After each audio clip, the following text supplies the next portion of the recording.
Welcome to Sujana digital space studio.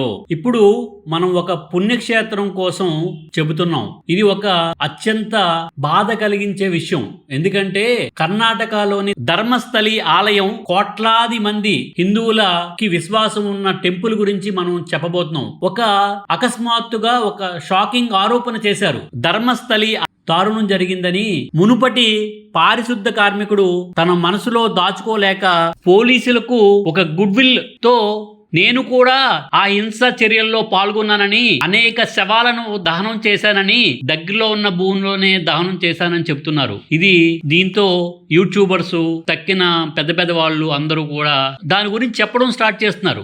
చాలా బాధ కలిగింది. ఎందుకంటే ఏదైనా చెప్పే ముందు ఆ స్థల పురాణం గురించి కూడా చెప్పండి. ఎందుకంటే విశేష చరిత్ర ఇది. ఎన్నో కొన్ని వేల కోట్ల మంది హిందువుల యొక్క మనోభావాలు కూడా దెబ్బతింటాయి. కాబట్టి ఒక్కసారి మీరు అది చెప్పే ముందు, మాట్లాడే ముందు ఆలయ విశేషాల గురించి కూడా చెప్పండి. ఆలయం ఎలా వచ్చింది, ఆలయంలో జరిగిందో లేదో, నెక్స్ట్ ఇప్పుడు మీకు హైప్ కోసం మీరు వెంటనే చెప్పేస్తున్నారు. జరిగిన నుంచి, ఇన్సిడెంట్ చెప్పిన నుంచి బాధగానే ఉంది ఇలాంటి విషయాలు వినడానికి. కానీ అది నిజమా కాదా, అందుకోసం నేను ముందుగా ఒక బాధ్యతతో ధర్మస్థలి ఆలయం పుణ్యక్షేత్ర చరిత్ర, ప్రాముఖ్యత, అక్కడ ఉన్న కథలు ముందుగా మీకు స్టార్ట్ చేసి చెప్తున్నాను. స్థల పురాణం ఏం చెప్తుందంటే అక్కడ ఆ ప్రాంతం యొక్క ప్రాముఖ్యత, శతాబ్దాల నాటి ఈ పుణ్య పవిత్ర క్షేత్రం, భక్తి, త్యాగం, అద్భుతాలకు నిలయం ధర్మస్థలి. పురాణ కాలం నుండి ఈ ఆలయం 1000 సంవత్సరాలు పైబడిన చరిత్ర కలిగి ఉంది. పురాణాల ప్రకారం ఇక్కడ శివుడు, మహావిష్ణువు స్వయంగా అవతరించారన్న నమ్మకం. పేరు వెనుకున్న రహస్యం ఏంటి? ధర్మస్థలి అంటే ధర్మం నిలిచిన స్థలం. ఇక్కడ ఎవరూ కూడా అధర్మం చేస్తే దైవ శిక్ష తక్షణం జరుగుతుందని ప్రతీతి. విశిష్ట ఆచారం ఇక్కడ కష్టాల త్యాగం, ప్రత్యేకత. భక్తుల తలపై పాత్రలతో నీళ్లు తీసుకునెళ్లి పాదయాత్ర చేస్తారు.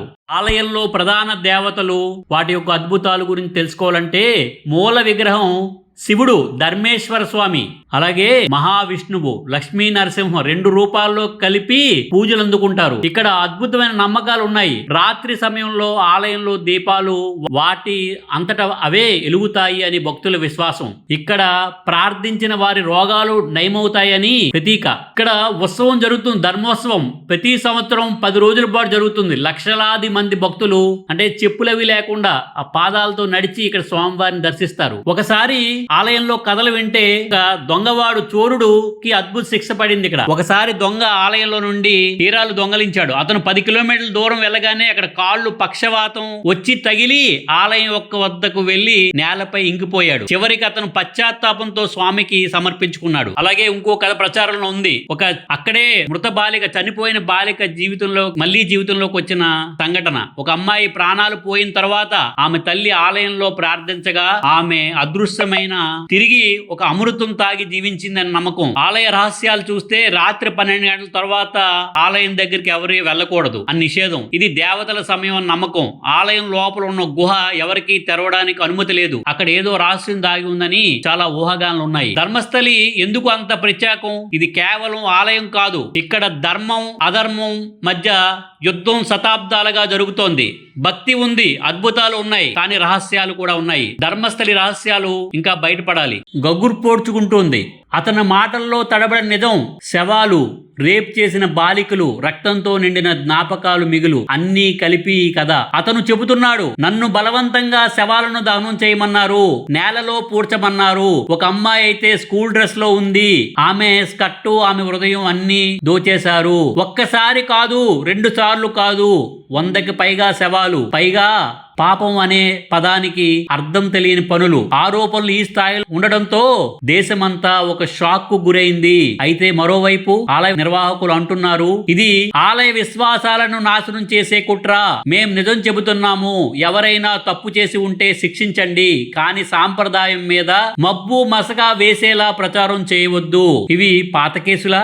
2012 సౌజన్య హత్య కేసు గుర్తొస్తోంది. అదే ఆలయం పరిసరాల ప్రాంతాల్లో జరిగింది. ఇది ఇంకా పరిష్కారం కాలేదు. ఒక ప్రత్యేక దర్యాప్తు బృందం సిట్ ని ఏర్పాటైంది. పోలీసులు కేసు నమోదు చేశారు 211A సెక్షన్ కింద. ఇన్వెస్టిగేషన్ చేపట్టారు. డీజీపీ స్థాయిలో ఉన్న అధికారులు ఈ కేసుని పరిశీలిస్తున్నారు. అసలు నిజం ఎవరిది?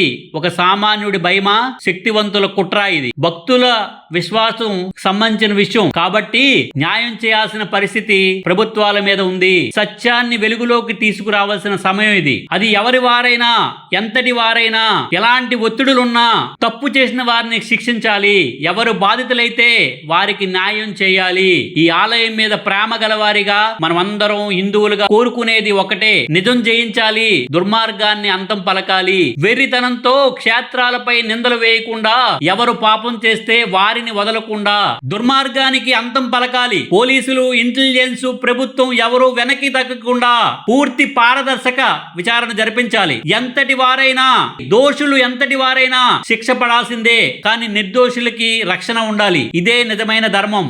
ఓం శాంతి శాంతి శాంతి. Thank you. ఈ కంటెంట్ మీకు నచ్చినట్టయితే please like, share, subscribe Sujana digital space studio. Thank you very much.